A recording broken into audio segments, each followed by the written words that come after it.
Assalamualaikum warahmatullahi wabarakatuh. Saya Rizka Arianti dari kelompok 5 akan sedikit memaparkan materi tentang gaya-gaya komunikasi. Yang pertama yaitu pengertian dari gaya komunikasi itu sendiri.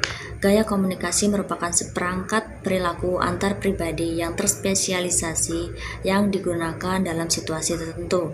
Gaya komunikasi merupakan cara penyampaian dan gaya bahasa yang baik. Gaya yang dimaksud itu sendiri yaitu yang bertipe verbal berupa kata-kata ataupun non-verbal yaitu bahasa tubuh. Selanjutnya adapun macam-macam gaya dalam komunikasi. Pada ilmu komunikasi terdapat 6 gaya. Yang pertama yaitu the controlling style. Gaya komunikasi yang bersifat mengendali ini ditandai dengan adanya satu kehendak atau maksud untuk membatasi, memaksa, dan mengatur perilaku, pikiran, dan tanggapan orang lain.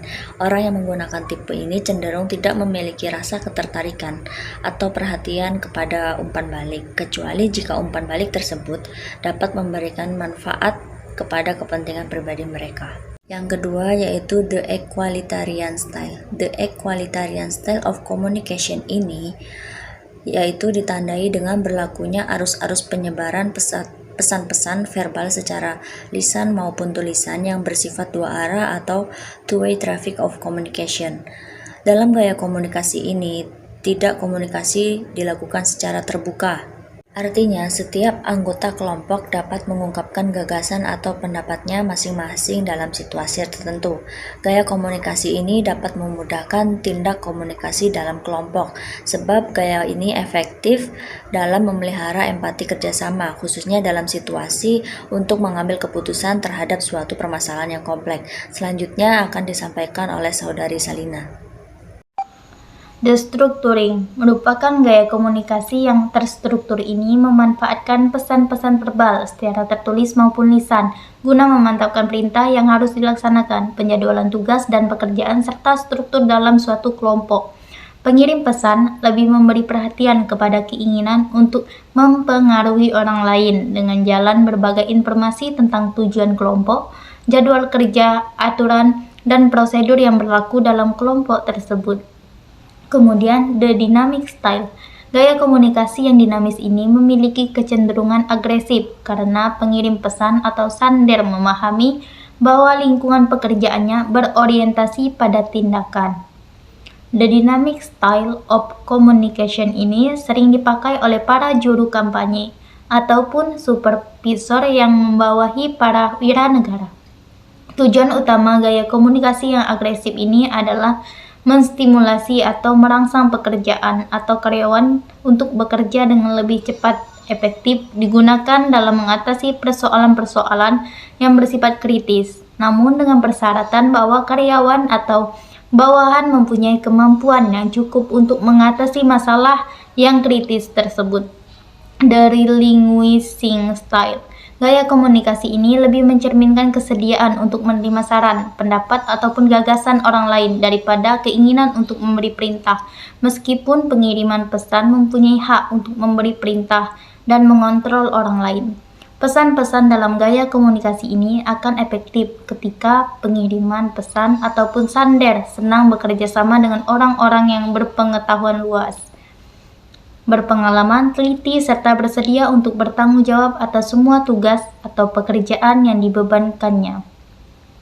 Kemudian the withdrawal style. Akibat yang muncul jika gaya ini digunakan adalah melemahnya tindakan komunikasi, artinya tidak ada keinginan dari orang-orang yang memakai gaya ini untuk berkomunikasi dengan orang lain. Karena ada beberapa persoalan ataupun kesulitan antar pribadi yang dihadapi oleh orang-orang tersebut. Dalam deskripsi yang konkret adalah ketika seorang mengatakan saya tidak ingin dilibatkan dalam persoalan ini. Pernyataan ini bermakna bahwa ia mencoba melepaskan diri dari tanggung jawab, tetapi tetap juga mengidentifikasi suatu keinginan menghindari komunikasi dengan orang lain. Oleh karena itu, gaya komunikasi ini tidak layak dipakai dalam konteks komunikasi jika berada dalam sebuah kelompok. Assalamualaikum warahmatullahi wabarakatuh. Baik, saya Sri Musdalifah dengan NIM 2032000001. Di sini saya akan melanjutkan materi tentang gaya-gaya komunikasi.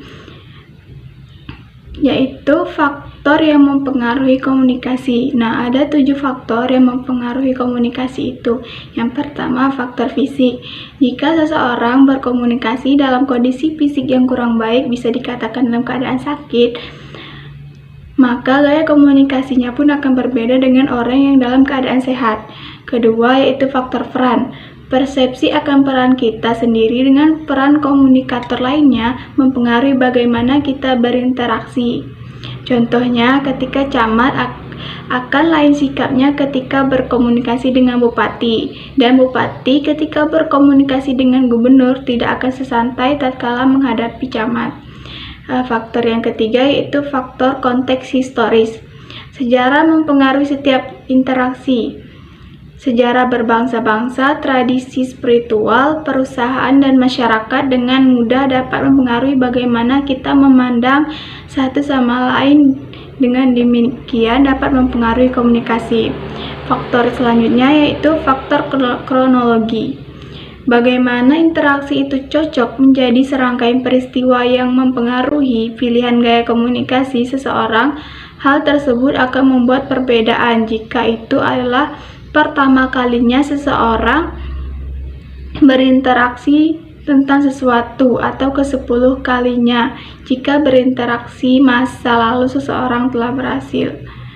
Faktor selanjutnya yaitu faktor bahasa. Nah, faktor bahasa mempengaruhi komunikasi seseorang.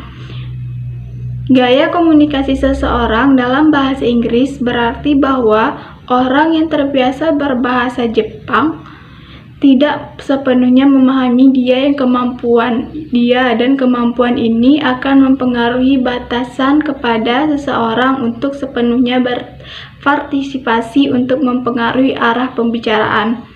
Faktor yang selanjutnya, faktor hubungan.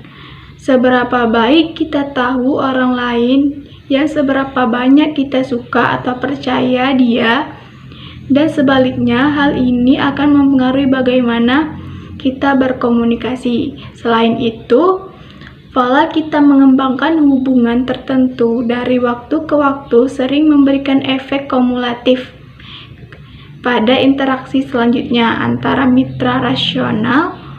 Komunikasi seseorang teman yang lama dengan kita akan berbeda gayanya dengan komunikasi teman yang baru.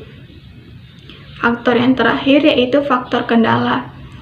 Metode seseorang gunakan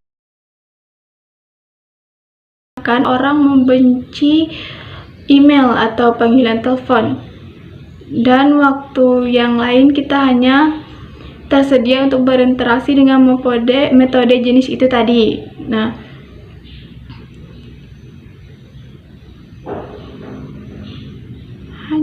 dengan metode tersebut, tatkala kendala akan mempengaruhi cara komunikasi. Misalnya, kita sedang sibuk bekerja, tiba-tiba ada seseorang yang mengajak kita untuk berkomunikasi. Hal ini dapat menimbulkan gaya komunikasi kita berbeda saat kita berkomunikasi dengan orang yang tidak melakukan pekerjaan. Baiklah, saya di sini akan menjelaskan tentang hambatan dalam gaya komunikasi. Hambatan dalam gaya komunikasi terbagi menjadi 3, yaitu 1. Hambatan teknis. Hambatan teknis, keterbatasan fasilitas dan peralatan komunikasi. Dari sisi teknologi, hambatan teknis ini semakin berkurang dengan adanya teman baru di bidang kemajuan teknologi komunikasi dan informasi, sehingga saluran komunikasi dapat diadakan dan efisiensi sebagai media komunikasi. Kedua, hambatan semantik. Hambatan semantik ialah hambatan dalam proses penyampaian, pengertian, atau ide secara efektif.